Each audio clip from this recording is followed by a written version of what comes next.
Quais livros eu li em 2025? Pessoal, nesse vídeo eu vou trazer aqui os 20 melhores livros que eu li. Foi um pouquinho mais do que isso, mas alguns eu vou deixar de fora porque não tem relevância nenhuma. Provavelmente vocês não vão querer saber, por exemplo, o que eu li sobre o meu trabalho, etc. Então eu vou focar nas coisas que eu fiz de fato para um cunho mais pessoal. Seja ali para trabalhar com, por exemplo, entender um pouco mais de economia ou de uma mentalidade empreendedora, mas principalmente a literatura clássica, a Sagrada Escritura e também livros de história e assuntos, né, de filosofia. E enfim, vocês vão ver aqui, né? Nem tudo foi livro físico, tá? Mais da metade foi em PDF, mais da metade foi por outros tipos de mídia que não fosse um livro físico. Eu tentei recolher aqui o máximo do que foi, tá? Mas eu não consegui mesmo assim porque alguns livros eram emprestados, né? Então eu pedi emprestado pelo menos para umas 3 pessoas e eu li e eu devolvi. Então, o que é meu de fato eu consegui trazer aqui. Então, vamos lá. Bem, para começar, eu comecei o ano lá em janeiro lendo o Kafka, A Metamorfose. É um livro muito interessante de fato. Ele traz uma imagem, né? É, claro, tomado na literalidade ele é bem estranho, mas ele traz uma imagem, ele traz um símbolo muito interessante, que é quando a pessoa muda, né? Quando ela sofre, quando ela se converte em outra coisa, ela tende a ser excluída daquele meio, ela tende a ser odiada, perseguida, ela tem um aspecto asqueroso, ela já não é mais aceita como antes. Como é um símbolo, né? A literatura, tu pode ter diversas interpretações. Isso foi o que eu assumi, eu acho que é uma leitura válida. Também é um símbolo da ingratidão humana, né? Ou seja, a vida do cara era extremamente sofrida, ele fazia tudo pela família dele, né? Suportava os trabalhos, etc. E no momento onde ele não prestava mais, ele foi, bem, assassinado. É muito triste. Mas é uma figura interessante. De fato interessante. O segundo livro que eu li eu peguei emprestado. É O Mais Esperto que o Diabo, do Napoleão Hill. Esse livro é muito ruim. é muito ruim. Na teologia parece uma piada, assim, é uma coisa totalmente New Age, muito ridículo. Sabe? Aquela coisa de pensamento positivo, Deus é energia. Só que o cara leva ao extremo, assim. Ele chega a dizer que Deus é uma força positiva, é um próton. E o demônio são os elétrons, são as forças negativas do cosmos, é o pensamento negativo, é aquilo que te oprime. Cara, é uma vergonha, tá? É bem fraco mesmo. Muito do livro é pura superstição, assim, de lei da atração. É bem fraco, mas dá pra tu entender que o cara ele tá querendo transmitir uma mensagem. Muitas ele transmite, né? Tem algumas coisas boas, por exemplo, ele é contra vício em álcool, vício em drogas e coisas que desviem a tua mentalidade da mentalidade de uma pessoa próspera que vai ganhar muito dinheiro. Tem algumas coisas interessantes nesse livro, mas o que dá pra tu extrair de melhor é ter coragem, né? É tu ir lá e tu aceitar os desafios e fazer e ter esperança de que tu vai conseguir, né? Tentar ordenar a tua vida. Claro, tem outros problemas, por exemplo, nessa ideia de ordenar a vida ele acaba taxando como se toda instituição religiosa fosse um púlpito do diabo para prender. É um negócio absurdo, assim. É um livro muito ruim, muito fraco. Mas se tiver alguma coisa boa ali, seria isso: coragem, esperança. Mas olha, não leiam isso aí. É um livro totalmente ruim, herético, péssimo, blasfemo. Pode jogar fora. É bem fraco mesmo. O terceiro livro foi A Felicidade Feminina, da Julie Maria, uma amiga minha, irmã do Jones. Eu pude revisar o livro para ela. É um primor, é um livro realmente fabuloso, né? Completo, traz um monte de documentos, né, tradicionais, sobre a questão da modéstia, sobre a questão da vocação feminina, dos deveres femininos, da mulher enquanto tal. É realmente um livro muito edificante, eu recomendo para todas as moças. Também recomendo para todos os moços aí que querem engajar num namoro, num casamento. É realmente bom, realmente bom. Eu acho que não lançou ainda, não estão vendendo-se exemplares físicos, mas se estiverem, e antes de postar esse vídeo eu vou me informar, talvez tenha uma versão em PDF já sendo comercializada, tá bem? O quarto livro foi Gênesis, uma leitura fundamental, uma leitura... Olha, é um dos meus livros prediletos da Sagrada Escritura. Ele é na edição da Editora Realeza, né? Aqui das obras católicas, eles comercializam, né? A tradução do Padre Mato Soares, segundo a Vulgata, tá? Então foi a primeira tradução da Bíblia que o Padre Mato Soares fez. Ele fez duas, né? Uma nos anos 30 e outra nos anos 50, logo antes da morte dele. A primeira é da Vulgata, a segunda é dos textos originais. Eu estou lendo a da Vulgata e é realmente fantástica. é muito boa mesmo. Outra Bíblia do mesmo calibre, talvez só a do padre Antônio Pereira de Figueiredo, mas essas duas eu recomendo absolutamente. São excelentes mesmo. Tanto os comentários, né, quanto a tradução. Um espetáculo. Gênesis diz muito sobre a nossa origem. Gênesis é a nossa origem.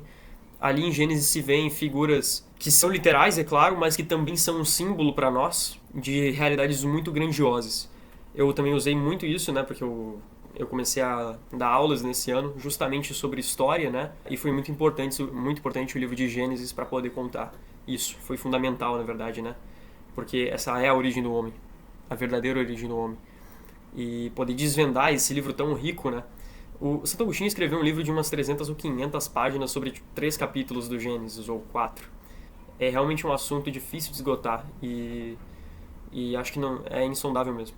Não tem como explorar tudo. Mas é muito bom. Foi uma das melhores leituras do ano, com certeza.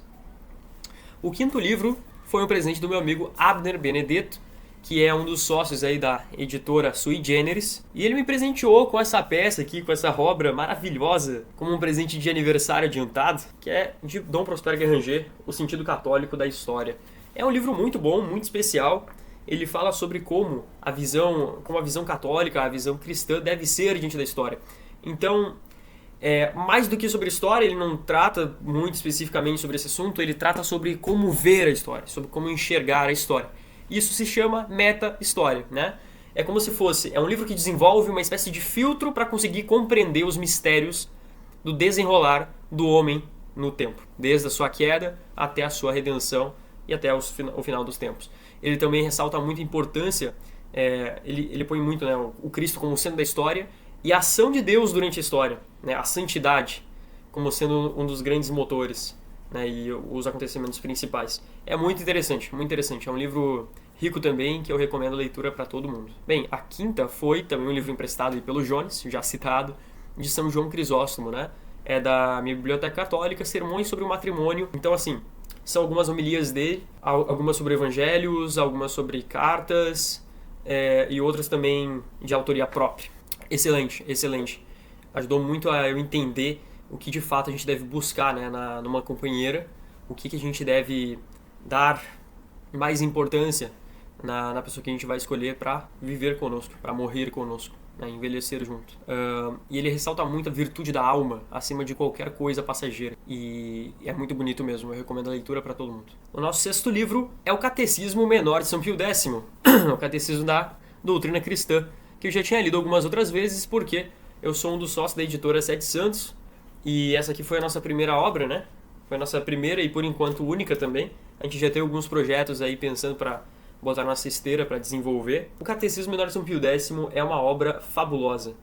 E esse trabalho aqui, eu me debrucei meses em cima dele. Eu tinha outros deveres para fazer, né? Eu não podia me dar o meu tempo só para isso aqui. Mas mesmo assim, contando com a ajuda do meu amigo João Pedro Lozano e do Jones, né? São os meus 2 sócios. E realmente eu amei esse aqui. Eu amei, é fantástico. O livro por si mesmo, o texto, né? Que é basicamente uma condensação de toda a doutrina cristã em 433 perguntas, foi desenvolvido por uma série de teólogos muito primorosos, de altíssima qualidade. É uma coisa muito certeira, muito direto ao ponto, que não deixa margem para erro. É realmente muito bom mesmo. Eu, para os recém-convertidos, sempre indico que a primeira coisa é o catecismo. É tu entender onde é que tu tá pisando, é tu entender de fato o que Cristo nos ensinou. E nada melhor do que pessoas extremamente doutas para te ensinar isso. Aquele básico para, digamos assim, starter pack, né? Primeiro isso e depois eu vou pro resto. Inclusive eu acho muito difícil tu entender os mistérios da Sagrada Escritura sem que essa porção de sábios instruídos pelo Espírito Santo te deem, né, essa catequese mesmo, esse ensino da doutrina cristã. Não adianta tu largar a Bíblia na mão de qualquer um. Ele não vai conseguir compreender todos os mistérios por trás do texto. Tem que existir uma autoridade que no fim das contas vai dizer qual das possíveis interpretações é a correta. Isso com base numa tradição apostólica. Isso com base no guia Espírito Santo, naquele que governa a igreja. Então, sim, para mim o catecismo é fundamental. Foi um prazer enorme ter participado, né, desse projeto. Agradeço também a todos os colaboradores, né? Muita gente nos ajudou a fazer e foi realmente primoroso. E obrigado a todos que participaram. Foi realmente fundamental. Então tá bom, pessoal, o nosso próximo livro da lista é o livro da sabedoria, também da Sagrada Escritura. Esse eu pude ler na tradução do Padre Figueiredo, né, numa edição antiga que eu comprei num sebo, que é realmente maravilhosa, das coleções Rubaia. Nem sei falar isso aqui, mas é bem antigo, foi impresso nos anos 50 e tem uma diagramação muito bonita, né? Letras em azul, detalhes em vermelho, é realmente muito bom. Ele é tudo escrito também em itálico, né? Tem um resumo de cada capítulo, como é próprio também do Padre Figueiredo. Aqui não tem os comentários do Padre Figueiredo, mas tudo bem, apesar de me deixar triste, tem a leitura integral do texto, né, da Sagrada Escritura. Inclusive revela muita coisa, né, sobre o início dos tempos, a razão da idolatria. Então, muitos mistérios também da história se explicam através desse livro da Sagrada Escritura. O próximo livro foi o Florilés São José, que é um livro devocional para o mês de março, né, que em cada dia do mês ressalta alguma virtude, algum feito extraordinário de São José. É muito bom mesmo, eu recomendo para todo mundo. Eu baixei esse PDF na Alexandria Católica. É muito bom, recomendo para todo mundo também. Depois que eu virei devoto de São José, a minha vida aconteceram uma série de milagres, assim, coisas extraordinárias. Eu recomendo para todo mundo que siga o patrono universal da igreja. Tenho muita devoção por São José. O 10º livro foi do Chris Anderson, É a Cauda Longa. É um livro sobre economia, sobre a mudança dos eventos, né, dos modos de consumo moderno. É uma transição dos grandes hits para cultura de nicho, para vendas de menor alcance, porém de longo prazo. É interessante. Dá pra, assim, eu tava querendo empreender, então foi uma leitura que me agregou, tá? Me agregou. Apesar de ter muitos exemplos, assim, totalmente mundanos, tipo, não sei o que, hip hop, muito chato mesmo. Mas tem uma ideia interessante. A cauda longa é um conceito bom. Mas, olha, pra ser bem sincero, basta pesquisar no Google o que é cauda longa, que já tá de bom tamanho, não tem que ler um livro pra isso, tá? Bem, eu li, em 11º lugar, um livro que é meu, que eu tenho, mas que o meu irmão levou emprestado pra ler, é o Robinson Crusoe, do Daniel Defoe. Muito bom. Muito bom. Literatura de altíssima qualidade. Eu terminei esse livro na noite do primeiro dia em que eu cheguei no interior de Minas Gerais para morar lá. Eu tava no hotel ainda. Muito bom mesmo. Robinson Crusoe é fantástico. Fantástico mesmo. Fazendo um pequeno filtro, né, das blasfêmias ali que eventualmente ele diz, que é uma desgraça, né? Contra os papistas, enfim. Era um protestante, né? Então, tirando isso, é bem legal, assim, o livro é fantástico, cara. Como ele descreve o homem numa situação de calamidade total, como a industriosidade do espírito humano, dado por Deus, é capaz de fazer grandes coisas, sabe? De se virar nas piores situações e conseguir se desdobrar para conseguir sobreviver. É muito legal mesmo, muito legal. O Chesterton, na Ortodoxia, cita, né, o Robinson Crusoe, no capítulo 3 ali, eu acho, não me lembro. Mas como cada coisa que sobra daquele navio antes do naufrágio é totalmente mágico, né? Coisas que eram, tipo, só do cotidiano, mas que agora são tão raras que tu daria um diamante por aquilo, daria 1000 diamantes por aquilo. Uma picareta, um pouco de pólvora, um pouco de não sei o que. A Sagrada Escritura que ele encontrou. Bah, fantástico mesmo. É um livro muito legal. E tem uma conversão, uma história de conversão. Ele era um filho rebelde, desobediente, deu tudo errado na vida dele e foi amadurecendo. Ele tinha ali a Bíblia, a Palavra de Deus, e foi crescendo na virtude, no trabalho dia a dia, né? Virou um homem de temperança, de rotina, de oração. É um livro que eu recomendo para todo mundo. Orígenes Lessa, O Feijão e o Sonho. Esse eu li por recomendação do Olavo de Carvalho, né? Basicamente é a história de um cara totalmente desviado, né? Ele não consegue conciliar os sonhos e a vocação dele com os deveres de Estado. Então ele é um cara totalmente idealista que deixa a mulher e os filhos passando necessidade porque ele é um panaca, ele é um pé no saco aí, total. Serve de dever pra gente saber conciliar os deveres da vida com a nossa, com aquilo que a gente acredita ser a nossa missão, né? Depois dele, esse aqui é muito bom. Santa Filomena, Princesa do Céu. É um livrinho fantástico de devoção a Santa Filomena. Ele começa contando a história de Santa Filomena, né, aquilo que se pode dizer, por exemplo, as descobertas arqueológicas, depois as visões das santas, de pessoas religiosas sobre a santa, depois a história da devoção ao longo do tempo, o status, né, da devoção ali no meio do século XX. Então ela narra, por exemplo, no Brasil, onde está a Santa Filomena nas igrejas ao redor da nossa pátria, e ela cita Porto Alegre, né, como uma das cidades onde tem uma estátua erigida a Santa Filomena, né? Lendo aqui para vocês. Em Porto Alegre, na tradicional igreja de Nossa Senhora das Dores, em uma capela lateral, pode ver-se uma delicada imagem da santa. Há bastante devoção, sendo frequentes os pedidos de livros, estampas, cordões e coroinhas. Né? Quando eu li isso aqui, nossa, eu fiquei muito maravilhado, porque é a minha igreja preferida aqui da minha cidade natal, então muito legal mesmo.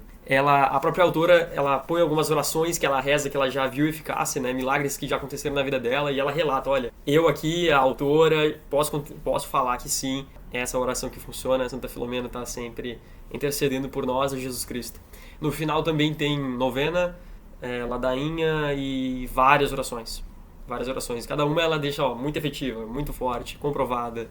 Tal santa rezava isso para Santa Filomena, muito legal. Fala de Santo Curadares, enfim. O 14º livro foi do Lima Barreto, Memórias do Escrivão Isaías Caminha.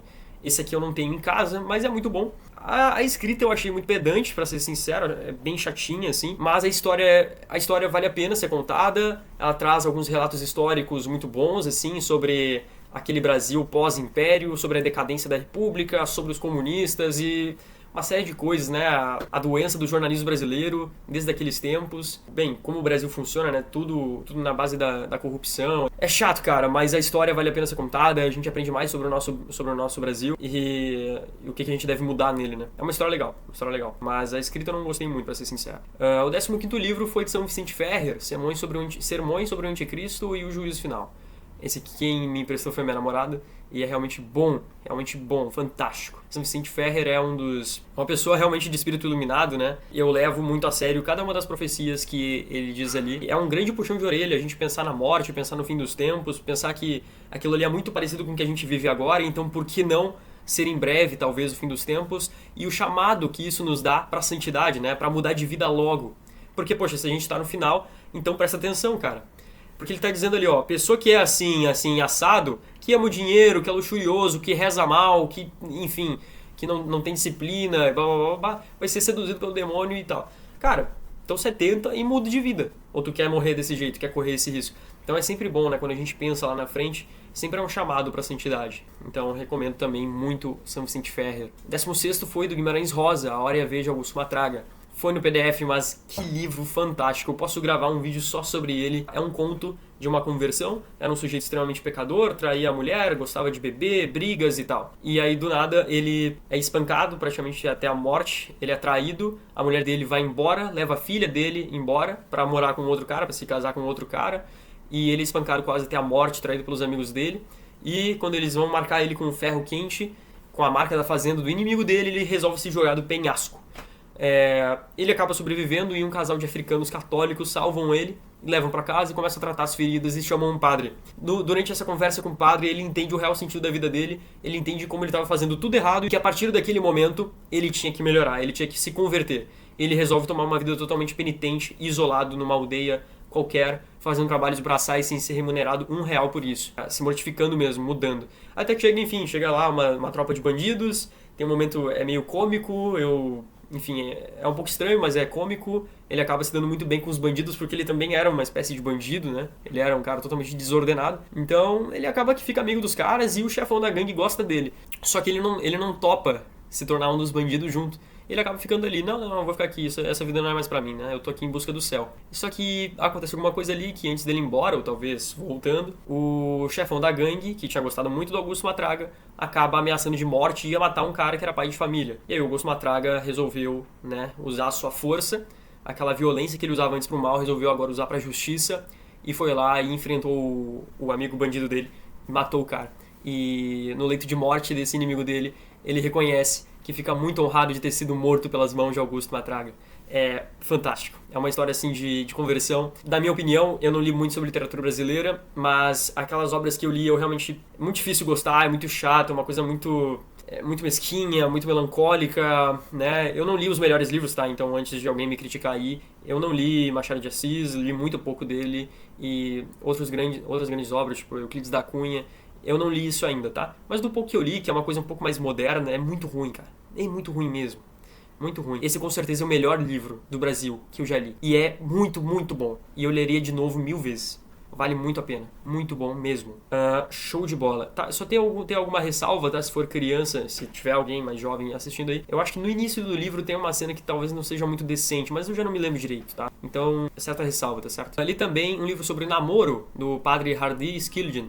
não sei se falei certo, acho que é um alemão, ele é um jesuíta também, ele escreve sobre o namoro, né, sobre como se deve ser um cavalheiro com a moça, como tratar ela devidamente, de acordo com a dignidade dela, como se conter, né, perante as tentações que vão vir. Ele também escreve uma espécie de mini tratado sobre os pecados mais frequentes, né, sobre a feiura dessas coisas, como se destrói a tua alma, como isso arrasta as duas almas dos namorados pro buraco espiritual, né, e talvez para um poço sem fundo e que é muito difícil subir de novo pra luz, né.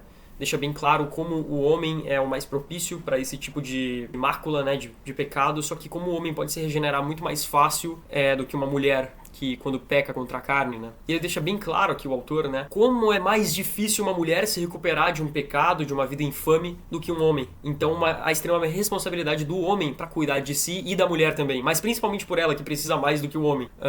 Então é um livro fantástico. Todo mundo que é jovem, que tá pensando em namorar, ou que já tá conhecendo uma moça, para tudo e lê esse negócio. Para tudo e lê esse negócio. Tu pode evitar 1 milhão de pecados, 1 milhão de erros, de tropeços. Faça isso, tá? Pelo amor de Deus. Fustel de Coulanges, A Cidade Antiga.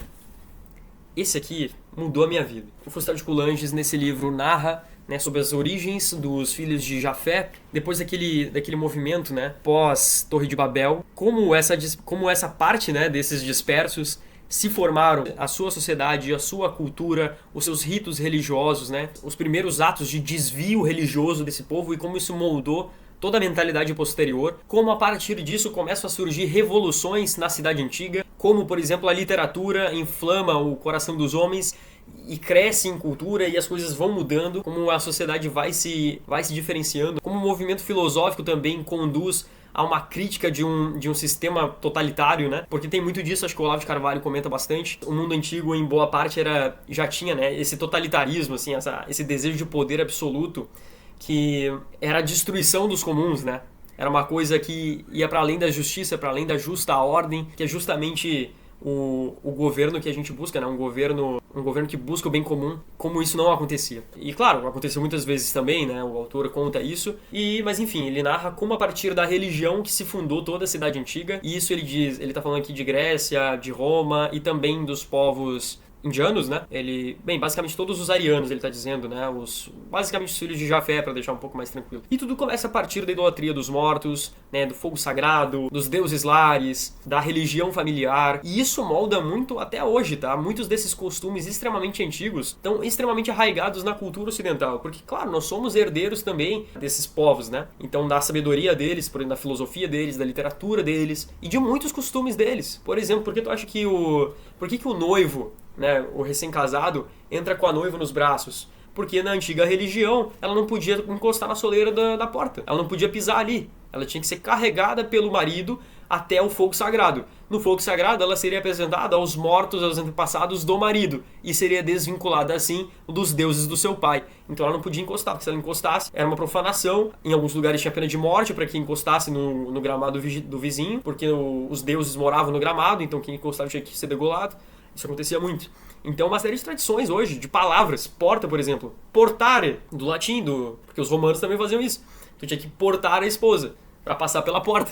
Portare, né? Esse portal que ela não pode encostar. Então, uma série de coisas, tá? Isso aqui é só um exemplo bobo de como até hoje na nossa cultura a gente conserva uma série de coisas desses povos antigos, tá? Mas no geral é isso. Também é um bom livro para refutar, né? A falsa tese de que as coisas surgem de modo, é uma evolução ateia, não é necessário religião, as coisas surgem a partir da economia, como dizem os marxistas. Totalmente mentiroso. Mesmo que seja uma sociedade com outros deuses, com deuses falsos, ela sempre surge da religião, porque a metafísica, o ser humano está sempre inclinado a essas verdades metafísicas, né? Ele sempre se coloca o problema do ser e ele sempre olha para Deus. Ele sempre vai olhar para o divino. Não existe civilização fora a civilização moderna que seja laica. Não existe. E é por isso que hoje a gente vive a maior crise da história, porque isso é uma doença institucional. O 19º livro foi As Confissões de Santo Agostinho. Livro fantástico, fantástico mesmo. Narra as verdades mais interiores e que muitas pessoas não conseguem sequer nomear, não conseguem se lembrar daquilo que Agostinho se lembra. Ele consegue muito bem investigar o próprio coração, investigar a própria história e achar ali as causas dos seus pecados, achar ali uma sequência causal do distanciamento de Deus, mas sempre também conseguir encontrar a luz divina que iluminava todos os caminhos dele, que estava sempre estendendo a mão para ele, e que mesmo quando ele negava, de certo modo, ele era puxado. ele era puxado cada vez mais pro lado da verdade. Então, de pouco em pouco, ele ia abandonando falsas ideias, de pouco em pouco ele ia conhecendo pessoas boas, ia acontecendo coisas que edificavam ele, fazia amigos bons, até que chega um momento onde acontece um milagre, né? Pega e leia, abre e leia, e aí Santo Agostinho se converte.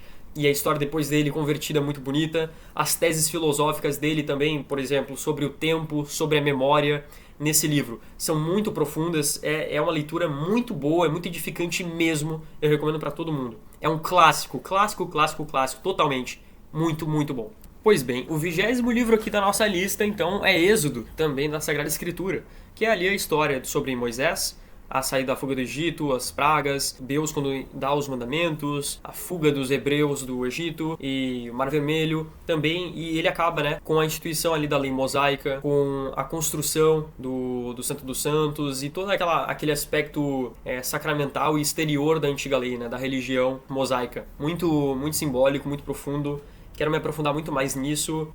Eu tenho certeza que os tesouros também da antiga lei, né, de como Deus foi, dos mistérios divinos naqueles tempos, né, desses santos patriarcas, certamente tem muito a nos edificar também. Tem muitos paralelos com a nova religião de Jesus Cristo, a Igreja Católica, e eu quero estudar muito mais isso no futuro. Foi essa peça aqui, que é a Ilíada. Um livro fantástico. Esse é o livro que funda a cultura ocidental. É um livro que é a fundação também da literatura ocidental, né? É um canto épico sobre a história da Guerra de Troia, a história dos heróis da Guerra de Troia. Não narra do início ao fim, não é um livro de história, é um livro sobre verdades espirituais. É um livro sobre ira, cólera, inveja e virtude. É um livro que trata de praticamente todos os temas mais importantes da humanidade, por mais que seja um capítulo inteiro sobre isso, seja um breve trecho. É repleto de ensinamentos muito, muito perfeitos. Tem uma simbologia extremamente profunda e tem os exemplos. É tão bonito. Seja os exemplos dos heróis, seja o modo como Homero escreve, é tudo tão belo que eu diria que é, sim, indispensável a leitura. Indispensável. É maravilhoso. Não deixe de ler. Não deixem de ler. Ele não narra, mas quando tu entende ali o contexto da cultura grega, né, das histórias, da mitologia, etc., o casamento de Tétis, a profecia de Paris, o rapto de Helena, a convocação de Menelau para a guerra, a história de Aquiles, os antecedentes também, né, o recrutamento do Odisseu, e isso e mais coisas são muito, muito legais mesmo. Muito, muito. Tu percebe... É difícil, não tem um lado que é totalmente certo, nem totalmente errado. Por um lado, Troia é culpada de aceitar o pecado e o pecador e também a sua destruição, porque todos sabiam que Paris seria a destruição de Troia. Mas ao mesmo tempo não tem nada de errado em Heitor, que não tem o que fazer. O que Heitor, que é um dos mais virtuosos do livro, deve fazer? Sim, eu sei que meu irmão é culpado, eu digo isso pra ele o tempo inteiro, que ele é um frouxo, que ele é um fraco, mas o ponto é o seguinte, os caras vão entrar aqui e a nossa cultura, entendeu? Todo mundo que domina o outro, entendeu? Não mata os filhos, rouba as mulheres, é assim que funciona. Então eu vou lutar. Eu vou lutar pela minha família, pela minha cidade. É o que eu posso fazer. Resignadamente. Mas ao mesmo tempo, os gregos têm razão. É uma cidade culpada. Eles roubaram a mulher de um homem que todos tinham jurado defender. É justo matar toda uma cidade por isso? Não é. Mas no momento que a cidade não se pronuncia... Heitor diz mesmo que os troianos são fracos. Como é que eles não querem matar o Paris, que é o certo a se fazer? Por que não entregam ele aos leões logo? Tem que toda uma cidade sofrer? Pois é. Então, assim, todos os lados têm seus excessos, né? Todos os lados sofrem pelas paixões, dá pra ver. Só que o mais bonito é quando os guerreiros mais nobres conseguem conter no imo peito o medo e, através da coragem, fazer o que deve ser feito. É um livro muito bonito, cara. Muito bonito mesmo. Qualquer cristão minimamente instruído sabe separar ali, por exemplo, não é certo, a vanglória não é certo, ficar falando, eu sou o cara, não é certo, ficar zombando dos corpos mortos, profanando, não é certo. Mas uma pessoa que sabe diferenciar, né, sabe separar as coisas, não vai ter problemas com isso, tá? Não vai ter problemas com isso. É realmente muito bom a leitura da Ilíada. A fundação aí da nossa cultura. Então, pessoal, esse foi o vídeo. Eu, em breve, vou fazer, se vocês quiserem, um vídeo também sobre o que eu vou ler em 2026, tá? Eu espero que vocês tenham gostado. Todos os livros que estão aqui, eu já disse a minha opinião a respeito. Portanto, os que eu recomendei, continuo recomendando, tá bem? Forte abraço, espero que tenham gostado. Tchau, tchau. Salve Maria, viva Cristo Rei. E até mais.